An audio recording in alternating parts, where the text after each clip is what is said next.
Hello YouTube, this is BUB'S Comics coming at you with a super duper fast haul. I got a huge order in yesterday. I'm trying to split it up and this is the smallest group, so here we go. First we have Captain America number 402. This is Man and Wolf part 1 of 6. So I finally completed my Captain America Man and Wolf run.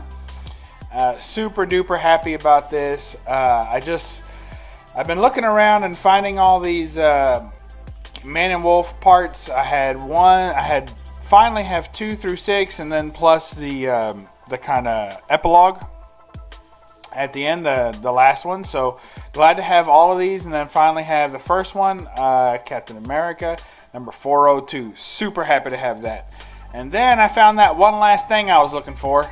It's the Adventures of the Thing number 4. These are reprints, but it was a 4-issue limited series. Yeah, I love these 4-issue limited series. They're just great little encapsulations of storylines. I love small arcs. I love small runs because I like to complete runs. So very happy to have this. I love the Man-Thing on there too. I'm not a huge Man-Thing fan. I'm just not. But look at how great that is. Man-Thing and the Thing. There's a lot of things going on here. You got that frog flying out. I don't know if that's a Budweiser frog. He's just getting drunk because there's too many things going on. I don't know.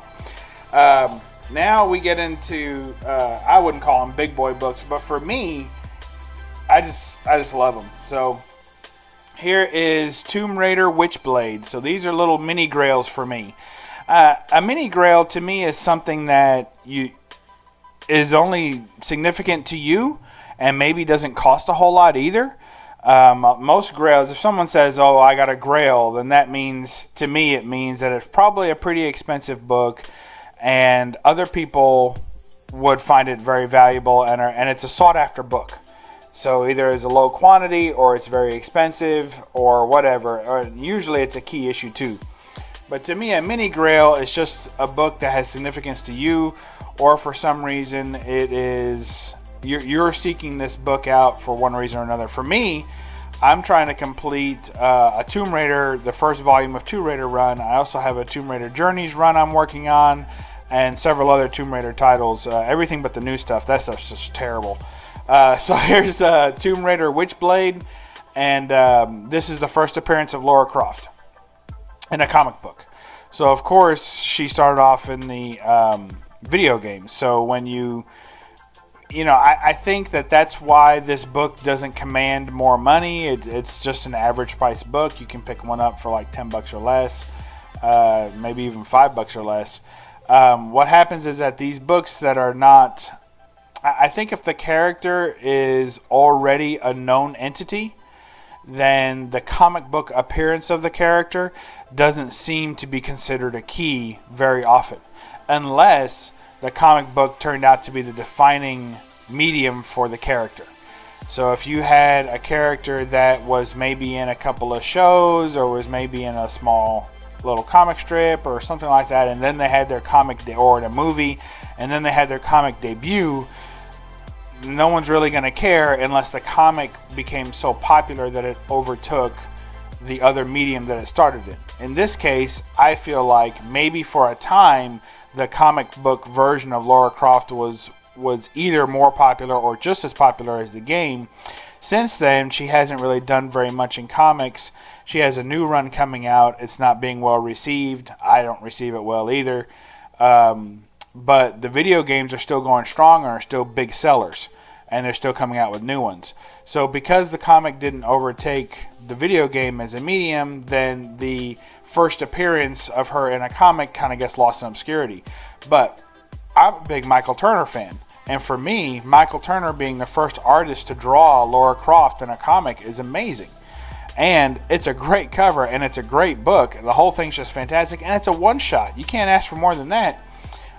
So Tomb Raider Witchblade Special is what this is. It's number 1. It's a one-shot, and it's absolutely awesome, and the interior art is just as good. Michael Turner does the entire interior as well.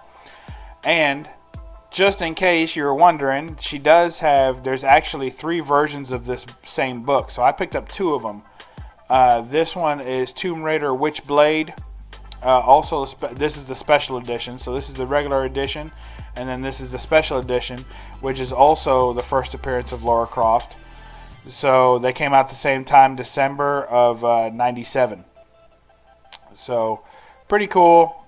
Excited to have those.